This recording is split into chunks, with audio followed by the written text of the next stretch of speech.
Well, it appears the Wii U has a pretty serious problem now, and that's technically, aside from it just being a Wii U. No, this has to do with the system itself ceasing to function.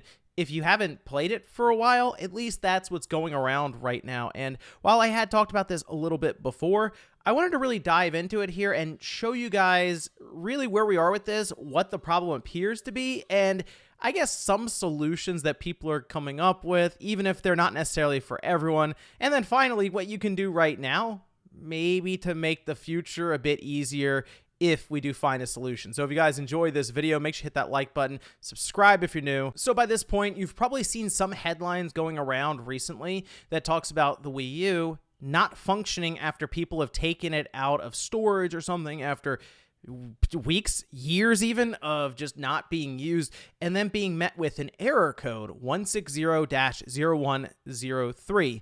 And if you get this error code, you're unable to do anything. Now, there are some times where you'll get that error code sporadically, maybe as you're playing a game or navigating around the menu. The one that's really being brought up here is where the system is just completely unusable and, yes, essentially bricked. And while these headlines are starting to pop up more and more now, this has been an ongoing issue that I remember 8 years ago. Basically, a few years after the Wii U came out, I started seeing systems come in not as frequently as the PS4, the Xbox One, or even the 360 and the PS3 at the time, because there just weren't as many Wii U's out there.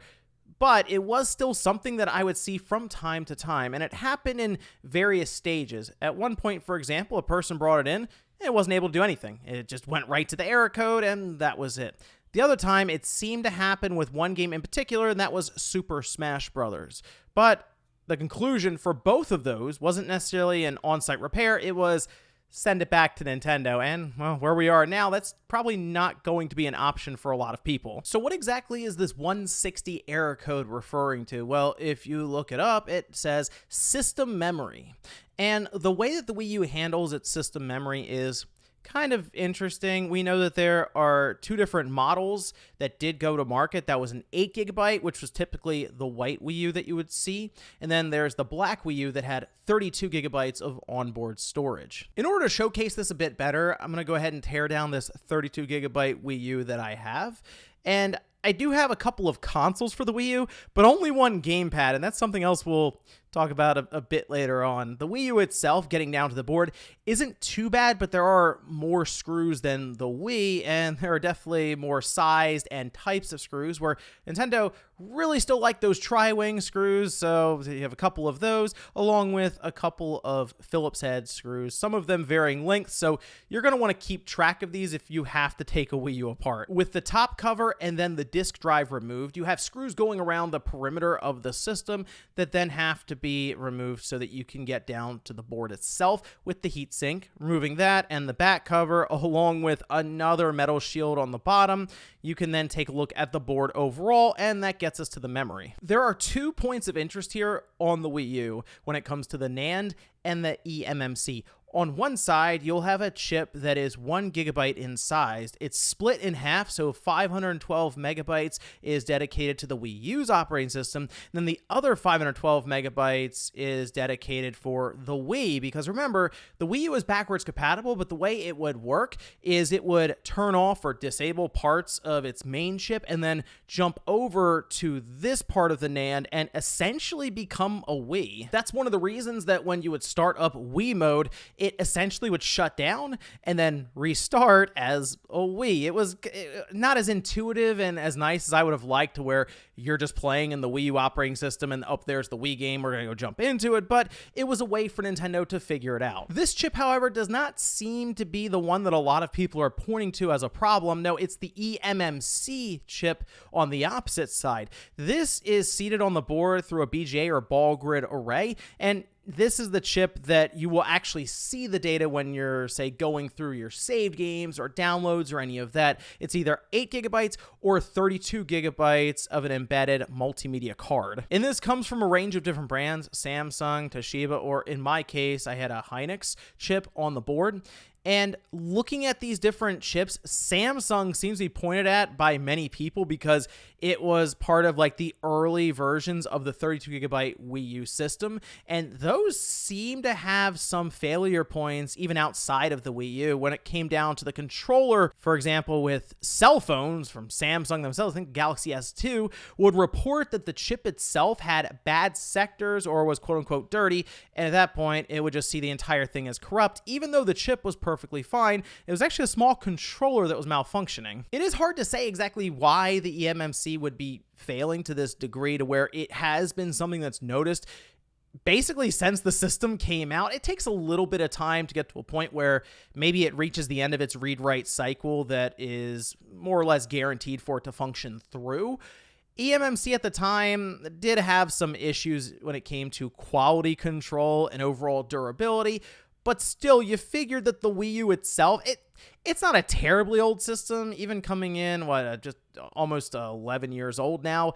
You figure the eMMC, flash, all these things inside of it would still be fine, but here we are now with a dwindling number of Wii U's. Now, with all this said, there seem to be some remedies that people are exploring right now, ways to figure out or even circumvent the current situation. So we do have two chips.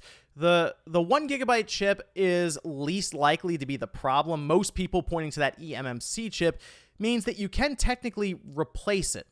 But there are a few caveats to that. One, you would need a backup for the NAND flash to then put back on the new chip. And two, you need the know-how and the tools to remove a BGA chip that has a bunch of solder balls underneath of it and then replace it with the new one. Oh yeah, and then you have to be able to reflash it. Now, some people have been able to get around needing to use the exact same eMMC chip, which I've been able to find here and there, but again, it could be in short supply years and years down the road. Right now, it's about $12 for, I think, 3 of them on AliExpress, but who knows in the future there. One person on GBA Temp managed to replace the chip with an SD card. You might be thinking, wow, SD cards, I can just pop that into the system and I'm fine.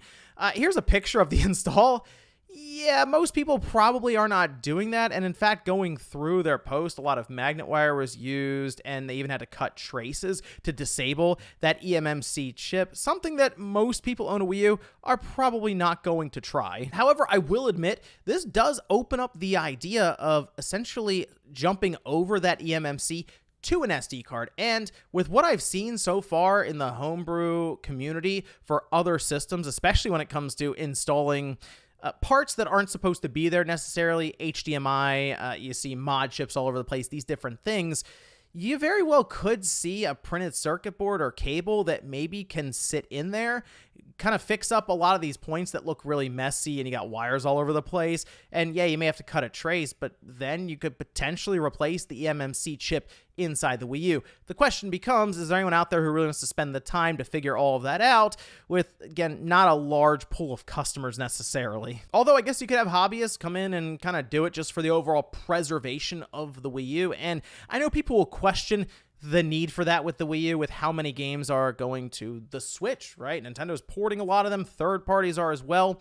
But there is that unique factor to the Wii U. I'm not saying the concept was incredible or anything, having the 2-screen setup at home on your TV, but it was certainly different and not really something you're going to be able to experience well through emulation. And considering how few Wii U systems actually sold, there's a good chance that we could see them really start to disappear over the next 5, 10, 15 years to where they're incredibly rare. Also, keep in mind, you would need a gamepad to go along with the Wii U, something that is fairly fragile since it's a tablet, and they weren't exactly treated the best across the board, as I did see a lot of broken screens in my time, and they're easy enough to replace, but that's just one more thing that can go wrong for the overall functionality of this system that already doesn't have a lot to begin with out there in the world. And right now, there does seem to be a renewed interest in trying to figure out this 160 error code, but there is one piece of advice I'll give to people out there who are concerned about this, but your Wii U still works. I would look into backing up your NAND. And it's not a hard process to do if you decide to go down the route of just modifying your Wii U for homebrew or backups or whatever you want to do there. You do get to a step throughout the process that essentially asks you to back up your NAND. And it's become very, very easy in terms of the software side of thing, to where with the eShop closed, essentially, which is coming up pretty soon, you might as well do that. Just go ahead, get the NAND flash backed up so you have that for the future, because each one of these NANDs are unique. Think of it like the brain or the soul of your Wii U. It's just one, and it's specific to each system, so you might as well have a copy of it. And who knows, that could end up saving you in the future. Let's say your system does brick with this 160 error code, but 2 or 3 years from now, we have a decent way to repair it, whether it's through a new eMMC, an SD card install, or maybe people are able to figure out a way to, I don't know, repair the chip inside because it's linked to something else. You'll have that backed up NAND that you can then reflash and basically be on your way. But I just wanted to give a very general overview of what's going on here with the error code, the headlines that you may see popping up, especially if you do own a Wii U right now. And let me know if you've experienced this 160 error code at some point in time and what you think caused it. Thanks guys for watching, and I'll see you next time.